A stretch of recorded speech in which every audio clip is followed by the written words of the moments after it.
I've been living with disabled people now for the best part of 20 years. First, it was my father who developed schizophrenia, so he became paranoid about everybody around him, not his family, but non family members.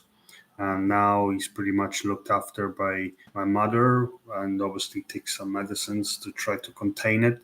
But it was really, really difficult because sometimes he would come and cry and complain to us that everything was against him and that he had to run away. And back in 2010, that's what happened. But he went back to his mother country, and he was all crying and said he was never going to come back here. And then 3 years later, guess what? He's back here. My mother picks him up because all he was doing was spending most of his day in bed at my grandparents' family home.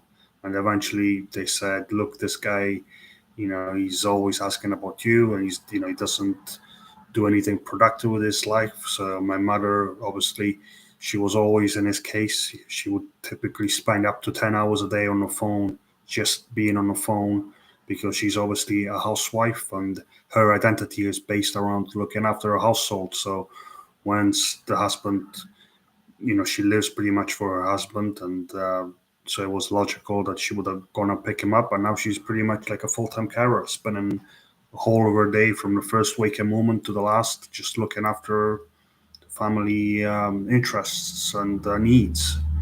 And that's how she lives. And pretty much living with them. But it feels like I'm just somebody who lives in here now because I have no real uh, productive communication with them because my father is in his own little world and thinking about his own, uh, you know, issues, and my mother is just there to predominantly care for that. So for me, it's like living in like a care home scenario now, and it's very difficult because sometimes, obviously, you do feel like, what's the point of living around these people because they don't give you any positives, as people, you're just there to live around you and that's it, for me. So it's just very, very uninspiring and isolated in a way. You don't feel any sense of belonging with these kind of people because they are people who have a very shallow life, where they just live through their own mental issues. And it's the same with my disabled twin brother who has multiple sclerosis. He's always in his own dark room and doesn't really care about engaging with anybody anymore. He only goes to eat with my mother, and when he does, he pretty much all he does is shed all his frustration and anger about his condition. So again, it's pretty much me living around people who have no human benefit for me, for my mental or physical well-being. So it's very difficult some days. You do wake up feeling a little bit demotivated, a little bit isolated, and a little bit disenchanted with your environment.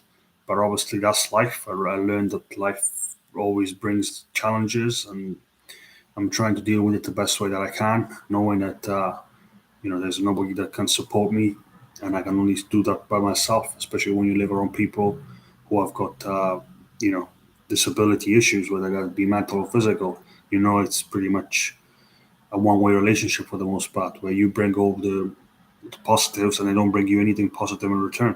And it's mostly likely the opposite, that they just bring their negativity, and it's very difficult to deal with that some days. But at the end of the day, it's I see it as life is a survival last. There's a survivalist element to life, and if you can't deal with difficult situations, you're most likely not going to survive, or you're going to end up in a really, really poor mental or physical scenario for yourself.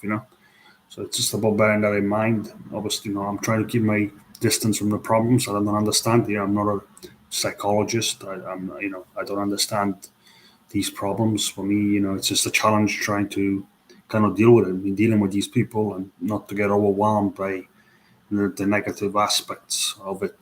Just accept that they are ill, and that's it. Really, that's what I've done. And how about you guys? How do you deal with living around disabled people? So let me know. Thank you.